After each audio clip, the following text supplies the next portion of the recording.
მსოფლიო ამბებს წარმოგიდგენთ Global Auto Import.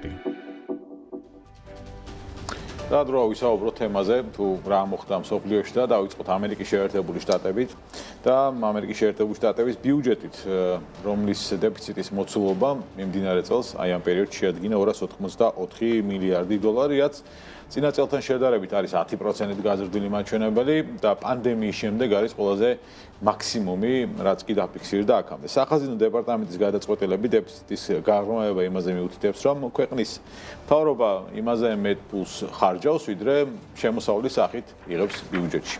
მარტივი არითმეტიკა. ამ ეტაპზე ამერიკის მთავრობას ორივე მიმართულებით არასახელბიელო შედეგი აქვს.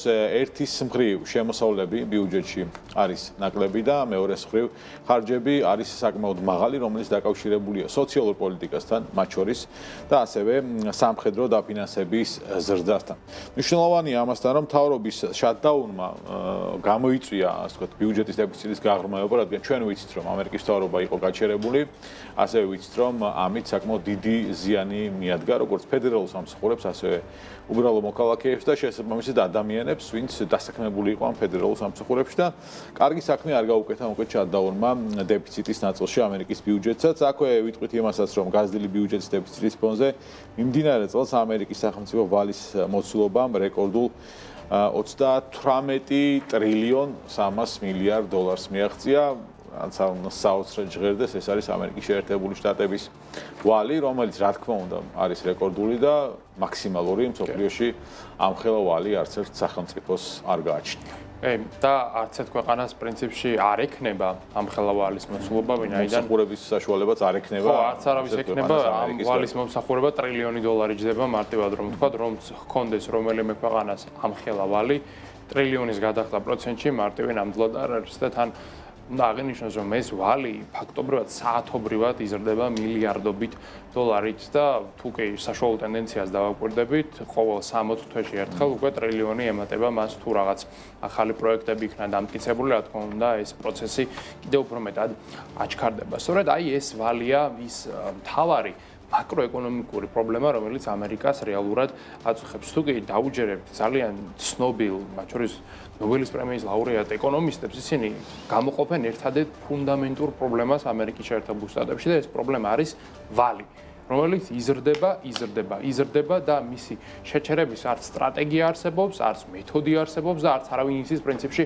ამას რა უყოს, რადგან ეს პრობლემა ასეთი მასშტაბით არც ერთ ქვეყანას ისტორიაში არასოდეს ჰქონია. ამერიკა ამ მიმართულებით არის გაურკვეველ ამოუცნობ ზონაში. მარტივად რომ ერთი და ორი წელი არას. ეს არის უკვე მრავალი წლის დაგროვილი ვალია და თან ყველაზე ცუდი აქ რეალურად ის არის, რომ ჩვენ გარანტირებულად ვიცით, რომ ტრამპის შემდეგი პრეზიდენტის ეპოქაშიც ეს ვალი უნდა გაიზარდოს, უნდა გახდეს 40, 50, 60 და რაღაც ეტაპზე უკვე 100 ტრილიონი დოლარიც კი. აი, ამ პრობლემის მოგვარება ეკონომისტებმა ვერ შეძლეს, კანონმდებლებმა, რა თქმა უნდა, პრობლემა გაამწვავეს, როგორც მათ ეს ჩვევიათ და ამ პრობლემასთან მარტივად რომ ვთქვათ, შეტაკება და მისი ორიგინალურად გადაწყვეტა თავის დროზე მიზნად დაისახა ილონ მასკმა. ადამიანმა, რომელსაც მიზნად აქვს ასახული მარსის კოლონიზაცია, მილიარდი რობოტის გამოშვება, თვითმართვადი ავტომობილების რევოლუციის მოხდენა და ადამიანის ტვინში ჩიპის ჩამონტაჟება. აი ამ ადამიანმა გადაწყვეტა ამ პრობლემის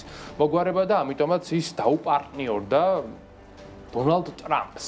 ჩვენ ვიცით მათი მეგობრობა როგორც დასრულდა საბოლოო ჯამში, მათ ერთმანეთს არა სასურველი სიტყვებით მიმართეს სოციალურ ქსელში და ასე დაიშალა ეს სამეგობრო. მას შემდეგ ჩვენ ვიცით, რომ მასკმა დაანონსა ახალი პოლიტიკური პარტიის შექმნაც კი ამერიკაში, ქვეყანაში, სადაც არის ორპარტიული სისტემა, მესამე პარტია მოუნდა. მარტივად რომ ვთქვათ, ეს ანონსა დარჩა, რა თქმა უნდა, ამერიკაში მესამე პარტიის შექმნა დღევანდელი მოცემულობით არის უბრალოდ შეუძლებელი, მაგრამ მასკმა ესეც განაცხადა და მასკის მთავარი შემოქმედება ამ შემთხვევაში, რაც დარჩა თუ არ დარჩა ამერიკის მთავრობაში, ეს არის მთავრობის ეფექტიანობის დეპარტამენტი, იგივე DOGE, რომელიც არის პრეზიდენტის აპარატის დაქვემდებარებაში არსებული საკონსულტაციო საბჭო, რომელიც დაიხურა. სწორად აღნიშნე.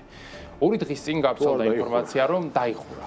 ყველამ დავიჯერეთ, რომ ის დაიხურა, რადგანაც Reuters იქნებოდა ეს Bloomberg-ი, CNBC, CNN-ი, BBC თუ სხვა ნებისმიერი ავტორიტეტული მედია წერდა, რომ ის დაიხურა, ამას ადასტურებდნენ როგორც ამერიკის მთავრობის მაღალჩინოსნები, ასევე ტრამპის ადმინისტრაციის წარმომადგენლებიც კი, მაგრამ გუშინ ღამით დოუჟმა საკუთარ სოციალურ ქსელში, კერძოდ X-ზე, რომელიც ასევე ილონ მასკს ეკუთვნის, დაწერა ასეთი პოსტი, რომ Reuters არის fake news-ების მედია და ინფორმაცია, რომელიც გავრცელდა დოუჟის დახურვასთან დაკავშირებით, არ შეესაბამებოდა სიმართლეს. მათ ისიც კითხეს, რომ ბოლოს მათ რეკომენდაცია კონტრაქტების შეწყვეტასთან დაკავშირებით გასულ კვირას და ამიტომაც 325 მილიონი დოლარის ღირებულების არამიზნობრივი კონტრაქტები გაწყდა. სწორედ ეს არის მათი რეალური დანიშნულება, ისინი გარკვეულ კონტრაქტებს ამოწმებენ და შემდეგ ამბობენ არის თუ არა ის მიზნობრივი ან არამიზნობრივი და თუ კი არამიზნობრივია, შემდეგ უკვე პრეზიდენტი თავისი აღმასრულებელი ბრძანებით ამ კონტრაქტს აუქმებს და როგორც ჩანს ბოლოს ასეთი გადაწყვეტილება მათ 3-4 დღის წინ მიიღეს და ასევე დოუში იმასაც ამბობენ, რომ საქმიანობა გრძელდება, არანაირად მათ დახურვის საფრთხე არ ემუქრებათ და იმასაც ამბობენ, რომ რეალურად სააგენტო აღწევს თავის დასახულ მიზანს, მაგრამ ეს ცნობა აბსოლუტურ წინააღმდეგობაში იმასთან, რასაც ავრცელებს მედია და ჩვენ ამ ეტაპზე სიმართლე არ ვიცი. დამატებით გავრცელა კიდე მედიამ რამე? ხო, მედიამ გავრცელა ინფორმაცია იმასთან დაკავშირებით, რომ არა, დოუჟი რეალურად იხურება, უბრალოდ არის მიღებული გადაწყვეტილება პოლიტიკურ დონეზე, ასე ვთქვათ, მთავრობაში, უბრალოდ შეიძლება გარკვეულ დოკუმენტსაც ხელი მოეწერა, რომელიც გასაჯეროებული არ არის და ძალაში არ არის უბრალოდ შესული ჯერ ეს დოკუმენტი, რადგანაც რა თქმა უნდა, დოკუმენტი თუ არ არის სპეციალური გამოშვების, რომელიც მომენტალურად შედის აღსრულებაში, შეიძლება რამდენიმე კვირა ჰქონდეს ან თვე. თან დეპარტამენტის დახურვას მომენტალურად არ ხდება რაღაც პროცედურა. როგორც წესი, ასეთი ინფორმაცია, რომელიც წერილდება ხოლმე მედიაში, თან ამ ტიპის მედიებში, როგორც წესი რაღაც ეტაპზე მაინც არის ჭეშმარიტება, თუ მომენტალურად არა. აქვე დოუჟის საქმიანობაც შეგვიძლია შევაჯამოთ. მათი მიზანი, თავდაპირველად გაცხადებული მიზანი იყო სამთავრობო ვალის მოცულობის შემცირება 1 ტრილიონი დოლარით ყოველწლიურად, მაგრამ თუ კი ოფიციალურ ვებგვერდს დავაკვირდებით, მათ მოახერხეს სულ 214 მილიარდი დოლარის დაზოგვა, თუმცა აქ კრიტიკულად მნიშვნელოვანია აღნიშნოთ ის, რომ ამ 214 მილიარდიდან უდიდესი თანხა მოდის რეალურად იმ თანამშრომლების ხელფასების კონტრაქტების შეწყვეტაზე, რომლებიც შემდეგ სასამართლომ უკან დააბრუნა. შესაბამისად, პოტენციალურად 214 მილიარდიც კი არ არის დაზოგვილი და რეალური დანაზოგი შეიძლება 100 მილიარდ დოლარზე ნაკლები იყოს და როგორც თქვით, ეს 100 მილიარდი დოლარი იმ 38 ტრილიონიან ვალს უბრალოდ ვერაფერს ვერ უზამს და მარტივად რომ ვთქვათ, ილონ მასკის ეს ინიციატივა როგორც პოლიტიკურ დონეზე, ასევე მათემატიკურადაც არის ყოველ შემთხვევაში ამ ეტაპზე ჩავარდნილი. კი ბატონო, ამერიკის შეერთებული შტატების მასშტაბით დავრჩეთ და ამ შემთხვევაში ვისაუბროთ უძრავ ქონებაზე და რაც უნდა გასაკვირი იყოს უძრავი ქონების ფასები ამერიკის შეერთებულ შტატებში ეცემა, რაც უჩვეულო მოვლენაა ცხადია. S&P-ს მიერ ჩატარებული კვლევის თანახმად სახლები გაეფებულია 11 დიდ ქალაქში და საშუალო კვლევის მაჩვენებელი არის 1.5%. საერთოდ ჯამურად რომ ავიღოთ უძრავი ქონების ბაზარი, აქ გაზრდილია ფასები 1.3%, თუმცა ამ მონაცემებს შტატების და ქალაქების მიხედვით თუ დავაკვირდებით, დავინახავთ, რომ ეს ზრდა განპირობებულია რამდენიმე, ასე ვთქვათ, დიდი ქალაქის ხარჯზე, ჩიკაგო, ნიუ-იორკი და ბოსტონი, იქ არის მკვეთრად გაზრდილი უძრავ ქონებაზე ფასები, შესაბამისად, საერთო მაჩვენებელში ამან ასახვა ჰპოვა, თუმცა იმ 11 ქალაქში, რომელიც ვახსენეთ, ფასები შემცირებულია დაახლოებით 1.5%. ანალიტიკოსების შეფასებით, ზოგადად დიდ ქალაქებში კლება არის 4-5%, რაც იმ მარტივი მოცემულობით არის განპირობებული ამერიკის შეერთებული შტატების ფედერალური რეზერვი მონეტარული პოლიტიკის გამკაცრებულ რეჟიმის შენარჩუნებას განაგრძობს. შესაბამისად, იპოთეკური სესხები გაძვირებულია და მოთხოვნა შემცირებულია, ადამიანები ან არ იღებენ, ან ვერ იღებენ იპოთეკურ კრედიტებს, შესაბამისად არ აინვესტირებენ სახსრებს უძრავ ქონებაში და მოთხოვნის კლებამ გამოიწვია ფასების შემცირებას, თუმცა ანალიტიკოსები ვარაუდობენ, რომ ეს დიდხანს არ გაგრძელდება, როგორც კი ფედი შეამცირებს საპროცენტო განაკვეთებს.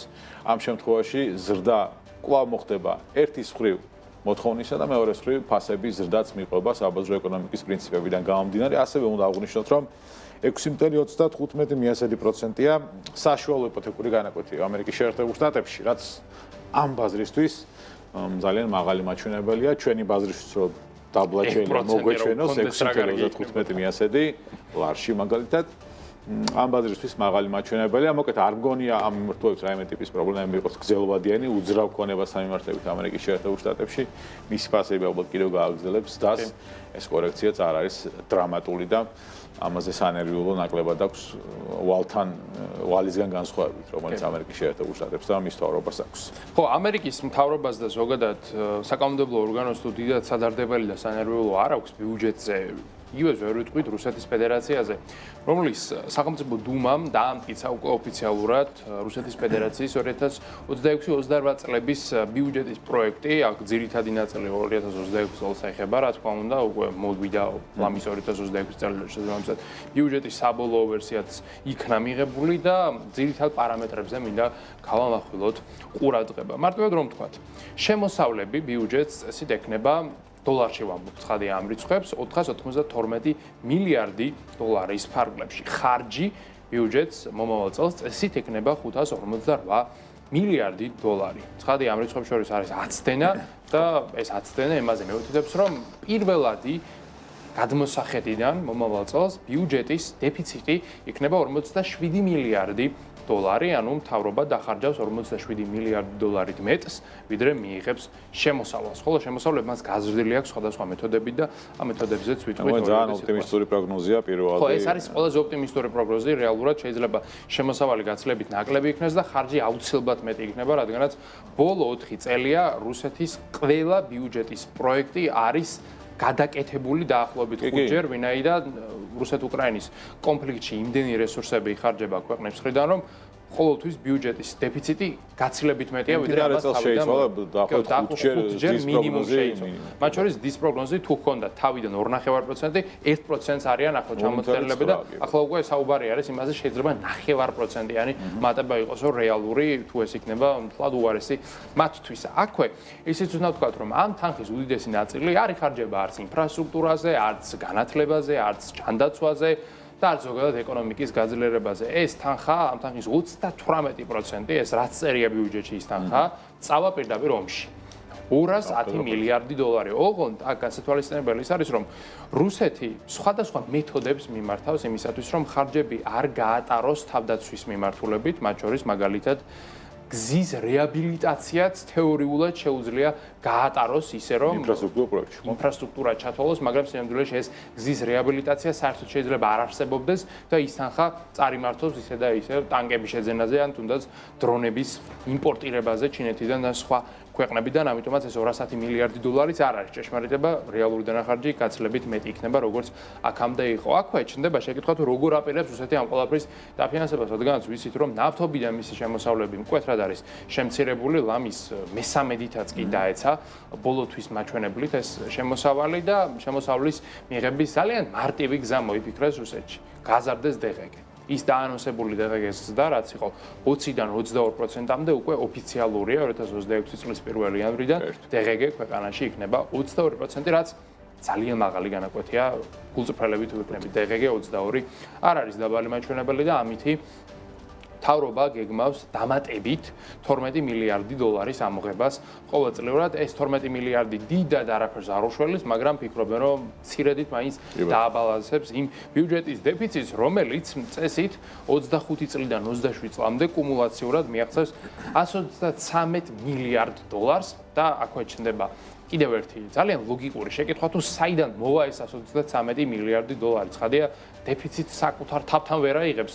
ქვეყანა ვიღაცისგან უნდა ისესხოს ეს თანხა და ამ სესხებლები იქნებიან წესით პირველ რიგში ადგილობრივი ინვესტორები, რომლებიც ობლიგაციებს ყიდულობენ, მათ შორის კომპანიები, ბანკები და ასევე კერძო პირებიც კი და აგრეთვე საერთაშორისო ბაზარი, რომელიც არის რეალურად არც ისე საერთაშორისო, მხოლოდ და მხოლოდ ჩინეთის ბაზარზე გვაქვს საუბარი. რუსეთს აღარ აქვს უკვე წვდომა არც ევროპასთან, არც ამერიკასთან, ამიტომაც რუსეთს მოუწევს თავისი ობლიგაციების გაყიდვა ჩინეთში და როგორც ვიცით, ჩინეთი მოითხოვს, რომ ეს ობლიგაციები გაიყიდოს ჩინურ ეროვნულ ვალუტაში, ანუ რუსეთს კიდევ მოუწევს ერთი რისკის აღება, რაც არის ვალუტის რისკი, რომელიც კიდევ დამატებითი გამოწვევა არის ზოგადად ყველა სახელმწიფოსათვის და მოკლედ აი ასეთ საკმაოდ რთულ ბიუჯეტის პროექტთან მოუწია შეგვიძლია რუსეთის დუმას. ძალიან კარგი. მოკეთ ბრიტანეთის ამბებით უნდა დავასრულოთ ეს ჩვენი ბლოკი და დიდი ბრიტანეთის ეროვნული დანაშაულის სააგენტო NCA ძალიან საინტერესო ოპერაცია ჩაატარა. ოპერაციის სახელწოდება იყო დესტაბილიზაცია ფარგლებში, გამოავლინა რომ და გაანეიტრალა $1,000,000,000 ფულის გათეთრების თაღლითური ქსელი, რომელიც უშუალოდ კავშირში იყო რუსეთის სამხედრო ძალებთან და ის სანქცირებული ქვეყნისათვის დაფინანსების მიწოდებას ცდილობდა, როგორც ჩანს, საკმაოდ დიდხანს მიმდინარეობდა ამ ოპერაციის გაშიფრვა და ასე ვთქვათ დაგეგმვის პროცესი და ახლა უკვე პრინციპში შეგვიძლია ვთქვათ, რომ დასრულებულია. სააგენტოს განცხადებაში წერია, რომ ეს ქსელი, რომელიც გლობალური მასშტაბით ოპერირებდა, ასევე აქტიურად მოქმედებდა გაერთიანებულ სამეფოში, რა დროსაც ცდილობდა სანქციების გვერდის სწავლას ყირგიზეთში ბანკის შეძენის გზით. ეს ნაბიჯი უზრუნველყოფდა რუსეთისთვის კრიტიკული ტრანზაქციების განხორციელებას თავის სამხედრო ინტერესების დასაფინანსებლად, ანუ რეალურად ქსელის მფლობელობაში არსებული ყირგიზული ბანკით რუსეთის თავდაცვის სამინისტრო იარაღთა სამხედრო ტექნიკას ყიდულობდა მთელი მსოფლიოს მასშტაბით და ოპერაციებს ატარებდა შესაბამისად ამ ბანკიდან, თუმცა ამჟამინდელი მონაცემებით ოპერაციის ფარგლებში დაპატიმრებულია 128 პირზე მეტი და ამოღებულია $25 მილიონ-ზე მეტი ქეშის და კრიპტოვალუტების სახით, ასე რომ დიდი ბრიტანეთის ეროვნული დანაშაულის სააგენტომ საკმაოდ პროდუქტიულად იმუშავა, როგორც ჩანს და სერიოზული ქსელი გამოავლინა, რომელიც ამჟამად ამ ეტაპისთვის არის დახშობილი. მსოფლიო ამბებს წარმოგიდგენთ Global Auto Import-ი.